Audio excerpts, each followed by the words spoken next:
સમય સમય બલવાન હે નહીં પુરુષ બલવાન. સમય થપાટ મારી દીધી નગર શેઠને, ખાવા ધાન ન. પત્નીને બોલાવીને કહે છે, બહુ સરસ પ્રસંગ મિત્રો આ છે. હા બોલું કે આપણી પાસે છે નહીં કાંઈ, હવે જીવવું દોયલું છે, શું કરશું આપણે? પ્રશ્ન કરે પત્નીને. પતિ સામે એમ કે છે, એ તો નિર્ણય તમારે લેવાનો છે, હું તો તમને પરણીને આવી છું, તમને વરીને આવી છું. કે તો એમ કરો ને, તમે પિયર જતા રહ્યો છોકરાને લઈને પિતાને ત્યાં, અને હું કદાચ મારો સમય હારો થશે ને મારું કઈ મળશે તો હું તમને તેડી જઈશ. પત્ની ડાય, વય નાની, અકલ વધુ, ઉજ્જવળ જેના આચાર, દેજે એવું દાતાર તું હેચરું માણા હામલા. બાઈ સમજી ગઈ, સાચી વાત છે. છોકરાને લઈને પિયર વહી ગઈ. દિલ્હીમાં એક ગલીમાં હેરીમાં ક્યાંક એક ઓરડી ભાડે રાખીને રહેતો હતો એ માણસ. દિલ્હીનો નગર શેઠ કહેવાતો, દિલ્હીની બજારમાં નીકળે તો નગર શેઠ કહેવાતો. સમય એવી ઠોકર મારી દીધી કે એક ગલીમાં ઓરડી રાખીને ભાડે રહે છે, અને પછી દર્દે ઘેરાઈ ગયો માણસ.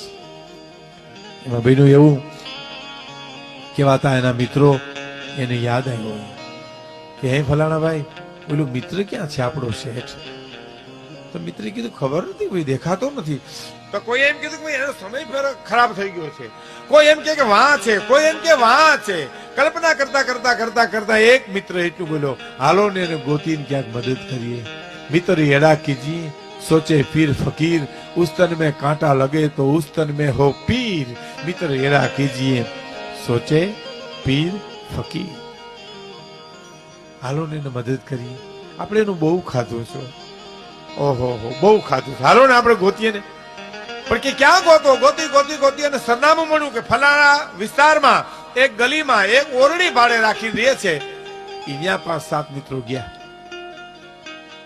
અને જઈ અને ઉભા રહ્યા ને ત્યાં તો આને ઉધરસ થયેલી, દર્દમાં ઘેરાઈ ગયેલો, ઉભો થઈ ગયો. મારો બાપ આવ્યો, મારો વિહામો આવ્યો, મારો પ્રાણ આવ્યો, મારો બાપલી આવ્યો. દરેક મિત્રને શું સમય છે કલ્પના તો કરો. બસમાં લઈ લઈને બધાને બેહાડ્યા. હું કરી નાખું એમાં એક મકાન માલિકને ઈશારો કર્યો. જેની ઓરડી હતી ને મકાન માલિક, એના કાનમાં કઈક વાત કરીને ત્યાં તો કેસર નાખેલા દૂધ આવી ગયા. 7 મિત્રોને ગ્લાસ કેસર નાખેલા દૂધ પીધા. જેમાં દૂધ પૂરા થયા અને આની એવી ઉધરસ આવી કે ખોલિયામાંથી પ્રાણ નીકળી ગયા. માણસને ઉધરસનું છડકું એવું આવી ગયું, ખોલિયામાંથી પ્રાણ નીકળી ગયા. આ માણસ મૃત્યુ પામી ગયો. અહીંયા દૂધના ગ્લાસ ખાલી થઈ ગયા.